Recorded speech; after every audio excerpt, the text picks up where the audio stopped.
Ineos Grenadiers making sure they keep Richard Carapaz in his goal by look at that, he's second wheel here, so much he wants to be out of trouble.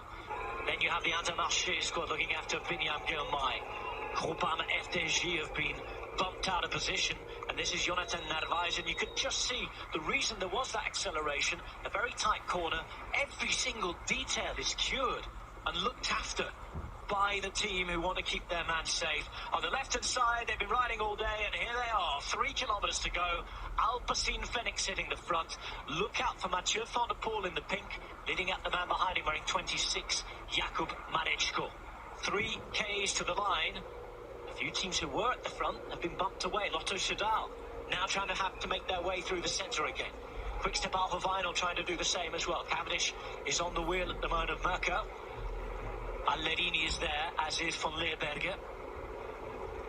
Alpecin Fenix made that move at a brilliant time. Yes, well, perfect timing. We did see Van der Poel, quite a few kilometres back. He was always back there in, between 15 to maybe 25 position, and he's still to do that. And it's a bit risky sitting a bit further back if there's a crash, but it is very energy conserving if you can do that. And if you're a rider that can just hold your position there, and then the team just comes at the moment. And yes, this is the moment. Around the 3 kilometres to go, you need to be getting into position, and that's what Alpecin Fenix has done very, very well. And he is a elevator that can celebrate the right to the back to the coffee. And Simone Consonni, who should be their sprinter, he was just number 73 in the back jersey.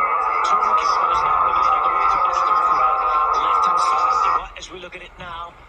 Big positioning being done by Israel Premier Tech, trying to keep Giacomo Nizzolo, the one-time stage winner and 2-time points classification winner, ready and set to go. That was a long sprint. Cavendish stayed out, carrying the speed downhill.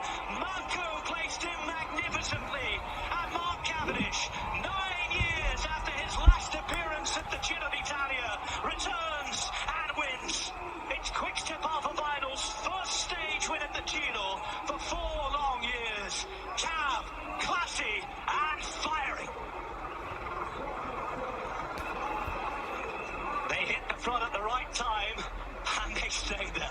Yes, well, we did see, they came at the right time with the lead out, and then, dropped him off in pretty good position, although maybe a little bit early, but Cavendish, he took it up probably a little bit too soon, but you have to, because with that fast run, if the riders come in a flush over you, then you're going to be beaten anyway. So better to go early than to get crowded out. And impressive by Cavendish there, the power he had to hold off. I was afraid to looked like he was coming. 201 kilometres. Thought he was going to get over him, but Cavendish has a real powerful one and holding it all the way. Patient, a long wait. 9 years to come back. 4 years for the stage, but a long way all day today. It was a slow day until it was very, very fast. Again, if you look at those images, we'll get the replay. It does look like Demara's about to come around, doesn't it? Gaviria is one side. But Cavendish, we wonder what shape he was in. He's in very good nick if he could keep that going and almost go again. Yes, well, when you look at that sprint, when he had to take it up, it was quite a long one. We will see the replay, but Dumas was coming, and I was concerned there that Cavendish might not have enough to go all the way, but proved that had a lot in the tank there, and just did not drop his speed at all, kept it all the way to the line, and wins pretty comfortably in the end. Superb. There was the return to the Tour last year and all that happened. This year he's back at the Giro, and this is the sprint again. Merco leading him out. Maričko's out of position right at the bottom. Van der Poel's looking around for him.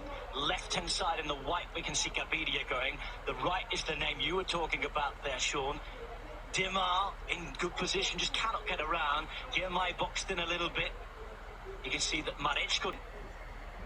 Mark Cavendish, though, returns to the Giro d'Italia and returns to winning ways. It's another Grand Tour stage for the Max Missile. The lead out from Quick-Step was to perfection, but it was a long sprint by Cavendish. But the way he went about it, not just holding his speed and the physical part of it, but the way he thought his way through that sprint, keeping the door closed just enough, not doing anything wrong, but just power, aerodynamics, and that was a brilliant win. Yeah, he was just making it uncomfortable enough for Biniam to squeeze through. There wasn't enough for him. He wasn't pinning him to the barriers. It was brilliant. Oh, Girmay, sorry. Just brilliant positioning, wasn't it? Brilliant position. I think there was enough room, but there's just no power. You saw that Damar and he had Girmay on each side of the wheel, and I think Girmay had enough room to get through, but also with Damar on the side. The main thing is they're all sprinting evenly in the wind, so they're not like they've got a run at him. They're just all in the wind and flat out. They didn't get a run, but we here think, oh, there may be enough room, but you put yourself there at 73k an hour about this much on either side of your handlebars. There's not much room, and you've got to be pretty daring or stupid to try and go through it. And then the big disappointment, of course, was the matchup we were hoping for. Caleb Ewan never eventuated. Ewan got himself way out of position with 2k to go and never figured in the sprint at the end. He nipped into the top 10, but he'd be really disappointed with himself. But it was all about Cav. Yeah, what happened with Caleb Ewan then, Dan? Well, we were keeping our eye on him with a couple of kilometres to go. He just never quite seemed to get himself into the right position. And eventually just lost the wheel of his teammate. And at that point, he was really struggling. It was like 30th position or so inside the last 2 kilometres. And when it's that fast, slight downhill that we heard about, it's going to be so fast. It's almost impossible to go 5k's an hour faster, even with a teammate, to get yourself into position to even go for the sprint in the first place. It's what we talked about this morning, isn't it? It's about getting to 300 metres or 250 or 200 to go with the ability to actually go for the sprint win. And he never got himself into that position. 8th was the best that he was capable of. And I'm giggling to myself because I just realised I haven't even referenced your jersey. Oh, yeah. I should say we haven't been joined by Mark Cavendish in the studio straight from the stage, but this is actually Adam Blythe in disguise. Well, looking, aren't you? I'm not going to go into that Have a handsome off. You had said at the start of the day that or maybe it was yesterday, you said when Cav is like fiddling with everything, whenever he's stopping his bike and changing at things and being really precise, he's dialed in. Yeah. Today he looked so relaxed all day long, didn't he? I think there's almost that no pressure side to Cav. He's proved himself already this year already. He's won a couple of races so far, and I think coming into this, the training he's been with his coach in Greece, doing all the training that he needs to do, and I think just coming into this, he's confident, he knows he's up against Caleb, who is arguably the best sprinter in the world, I'd say. I think with Groenewegen and Jakobsen, he's never going to sprint against Jakobsen, so he's fine about that.